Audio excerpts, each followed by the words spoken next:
When I was 23, I had a good fortune to go to the United States to see the world while working as an au pair. An au pair is someone who actually lives with the family and takes care of the kids while living with the family. On my third day, in a completely brand new, different country, I took the kids to the playground. And Hudson said, just out of the blue, while he was playing, I gotta pee, I gotta pee. And by that time I had this extensive background checking behind me, whether I was a criminal or not, whether I had a good level of English to actually understanding them and the culture, and I did. I was in a high mid-level of understanding and speaking English taught in Hungary, and I had papers to prove that. But right there on my third day, with my mid-high level of English comprehension and speaking, I had this 5-year-old with me saying, I gotta pee, I gotta pee. And back then we didn't have Google Translate or anything else. I had this handheld dictionary and I was looking up, what the heck does gotta and what the heck does pee mean? Because I had absolutely no idea. He was holding himself, I gotta pee, I gotta pee. And I told him, Hudson, I don't know what you mean. I'm gonna follow you, go wherever I want, I'm gonna go with you. What is the moral of this story? Is that no matter how high level you think you are, if you go into another culture, if you want to live in another way, you have to learn the language. You have to learn to think differently, to learn to speak differently than what you did before.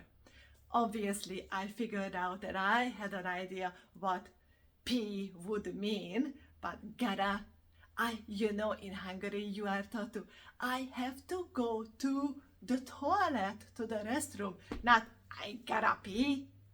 So what does it mean in real life? I know you already have a good understanding of how you should be living. I know you are already doing all the right stuff, what you think is right. You are eating as well as you think or they say you should. You are doing the exercises, what they say you should be doing. I know you are trying to befriend your mind in a way they said what you and how you should be doing. But if you want to live the right way, if you want to live holistically, the way we are designed, how we are supposed to, you have to learn a couple of new words, a different language if you will. For example, the number one trouble, what causes you to be stuck with your problem, stuck in the same loop, not getting anywhere, not getting the results what you require, is fragmentation. This is a completely different, it's a new word, it's a new mindset. Fragmentation means doing things in pieces, going to the gym because you have to, eating right because that's what they think or they say what you should do. You are visualizing and journaling because that's what they say, by doing everything in pieces. And guess what? We are not pieces. We live in a physical body governed by our mind and supported by good nutrition and good information. We are the whole system. We are not body here, then mind on Wednesdays, then nutrition or food on the weekends. We are all of it all the time at the same time. The number one problem is you try to solve your problems in pieces instead of realizing we are one whole system. That means the solution must be a whole approach as well. So the trouble, new language, new word number one is fragmentation. You cannot solve your problems in pieces because that's not who you are. You must solve your problems as a whole. as a whole. That is magic word number one. Magic word number two is, what is the opposite of fragmentation? Opposite of fragmentation, I already hinted it, is living wholly. It's body, mind, and nutrition. That is a whole way of living.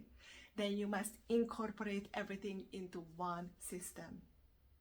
That means incorporating, reconnecting your body, mind, and nutrition as one. And that's how you solve your problems.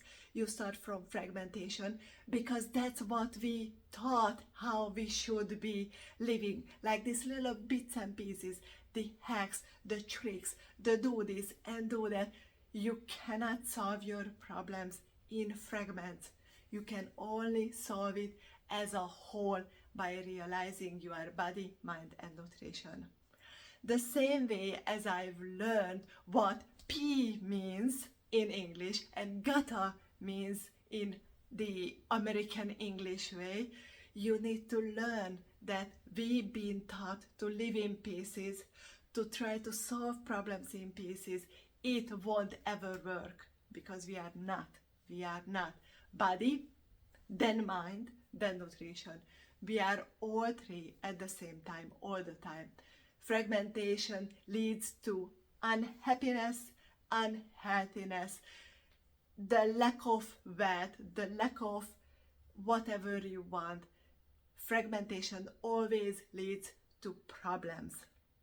The other side is living holistically by reconnecting body, mind, and nutrition into one system, because that's who you are. And holistic living will always lead you to a happy, healthy, wealthy, fulfilled life. That's the way how we are actually and originally designed. So let's learn this new language and let's start applying it into our own lives. That's how you solve all of your problems, and that's how you get your personal heaven here on earth, the best possible life what you can live here. And if you want to go down a little bit deeper, what holistic living is about, what is the essence of it, what is the power of it, there is an inner circle which I would like to invite you to join us. These are like-minded people who just learn this new language, who just learn this new way of, it's not new whatsoever, but the correct way of living, how we were designed. It's completely free. It's our community where we can talk freely, where we can talk with each other all the time. We can get reassurance and teachings and share what holistic living is actually about. Join us, it's completely free, and I put the link down there, and I see you in my next video.